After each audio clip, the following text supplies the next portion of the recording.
কেউ বুঝতে চায় না যে একটা বেকার ছেলে তার চাকরি নিয়েছে কতটা অসহায়, সাহায্য করে ছেলে মেয়ে চাকরি বাকরি করে। আর আমি একটা অকর্মা ঢেউ বেকার ছেলে জন্ম দিয়েছি যে এখনো আমাকে একটা চাকরি করে খাওয়াতে পারল।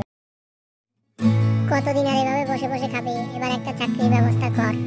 সারাদিন তো বসে বসে খেয়ে আমার অন্ন ধ্বংস করিস অযথায়, পারস না আজ পর্যন্ত একটা চাকরির ব্যবস্থা করতে। কি করবো আমি? চাকরি জোগাড়তে হলে মামা খাজু লাগে কিংবা মোটা অঙ্কের টাকা লাগে। আমি তো চাকরির জন্য অনেক ট্রাই করেছি, কিন্তু চাকরি তো হচ্ছে না। এখন এখানে আমার কি দোষ? দেখো একদিন আমি ঠিকই ভালো একটা চাকরি ম্যানেজ করে ফেলবো। চাকরি পেয়ে যাও বলে খালি বসে বসে বেকারত্ব সময়টা কাটাচ্ছিস আর আমার অন্ন ধ্বংস করছিস। মানুষের বুড়ো বয়সে বাপ মাকে সাহায্য করে, ছেলে মেয়ে চাকরি বাকরি করে। আর আমি একটা অকর্মা ঢেউ বেকার ছেলে জন্ম দিয়েছি যে এখনো আমাকে একটা চাকরি করে খাওয়াতে পারলো না। তোর থেকে 1 বছরের ছোট আমাদের পাশের বাসার রহিম, ও চাকরি করছে, চাকরি করে মা বাবাকে নিয়ে খুব সুখে আছে। আর তুই আকাম্মা ঘুরে ঘুরে খাস। আমি এত কিছু বলি না, আগামী 2 দিনের ভিতর তুই চাকরি ম্যানেজ না করতে পারলে আমার বাড়ি থেকে বাইরে হয়ে যাবে, এটা আমার করা অর্ডার। দেখো বাবা, আমি তো চেষ্টা করছি, এখন চাকরি যদি না হয় আমি কি করব?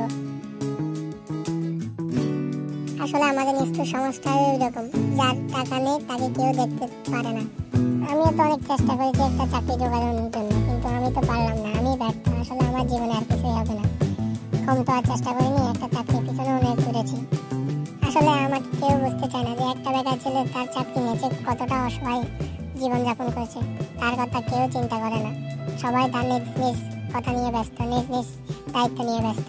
একটা বেকার ছেলে বুঝে বেকারত্বটা কতটা কঠিন, বেকারত্ব জীবনটা কতটা নিষ্ঠুর। এই যুগে 15,000 টাকা বেতনের চাকরি করতে হলে 15 লাখ টাকা দেওয়া লাগে ঘুষ। গাইস, সবাই কেমন আছে? আসলে সবাই ভালো আছে। আপনাদেরকে বিনোদন দেওয়ার জন্য আমাদের এই ভিডিওটা। আসলে আমাদের সমাজে এরকম হাজারো বেকার ছেলের জীবন কাহিনী লুকিয়ে আছে, হাজারো। ভিডিওটা এই পর্যন্ত দেখে আসো, প্লিজ একটা লাইক দিয়ে দাও। আর হ্যাঁ, অবশ্যই চ্যানেলে তুমি যদি নতুন হয়ে থাকো অবশ্যই একটা সাবস্ক্রাইব করে ফেলো। তোমাদেরকে অসংখ্য অসংখ্য ধন্যবাদ। আর হ্যাঁ, কমেন্ট করে জানাবে আমাদের বেকার ছেলে কমেডিটা কেমন হয়েছে।